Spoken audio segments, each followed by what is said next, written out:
सुप्रभात बच्चे। कोरोना संक्रमण को ध्यान में रखते हुए एसबीपी विद्या विहार विद्यालय द्वारा ऑनलाइन शिक्षा की शुरुआत की गई है। तो आज जो है सांप की मनी पाठ की पुनरावृत्ति की जाएगी। सर्वप्रथम इसका जो है सारांश जो है आपके सामने में रख रहे हैं। प्रस्तुत पाठ सांप की मनी मुंशी प्रेमचंद की रचना है। यह पाठ एक यात्रा वृत्तांत है।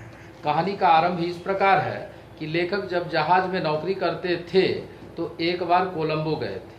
कोलकाता से 7 दिन में जहाज कोलंबो पहुंचा।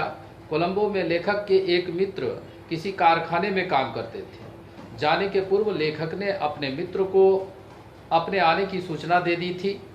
चूँकि जहाज कोलंबो में 4 दिन रुकने वाला था, इसलिए लेखक ने 4 दिन की छुट्टी ले ली। लेखक के मित्र लेखक को लेने के लिए घाट पर ही पहुंच गए।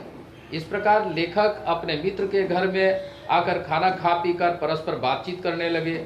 लेखक जब सीप और मोती की बात करने लगे तो उनके मित्र ने कहा कि यह सब तो यहाँ समुद्र से निकलती ही है, जो आसानी से प्राप्त हो जाएगी, मगर मैं तुम्हें ऐसी चीज़ दूंगा जो शायद तुमने कभी ना देखी हो।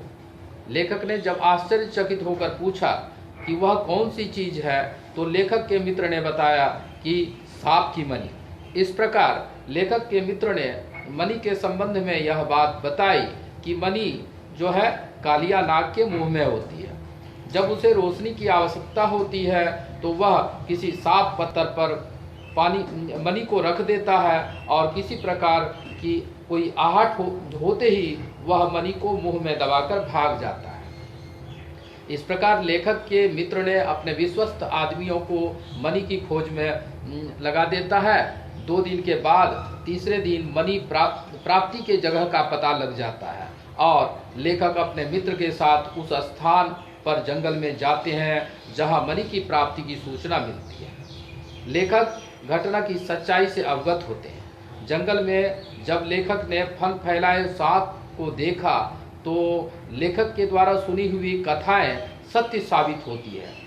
बड़ी ही बुद्धिमानी के साथ लेखक और उनके मित्र पेड़ पर कीचड़ लेकर चढ़ते हैं और मनी के ऊपर कीचड़ फेंककर मनी को ढक देता है, जिससे अंधकार हो जाती है।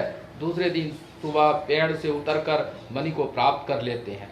अंत में भी लेखक संदेह में रहते हैं। अंत में भी लेखक को यह संदेह बना रहता है कि सांप का सचमुच मनी है या नहीं। इस प्रकार लेखक मनी की जानकारी हेतु विशेषज्ञों के पास जब पहुंचते हैं तो पता चलता है कि यह एक खास किस्म का पत्थर है जो सांप दिन भर अपने मुंह में इसलिए रखता है ताकि गर्म रहे और रात में वह मुंह से निकालकर रोशनी में कीड़े मकोड़े का शिकार करता है। धन्यवाद।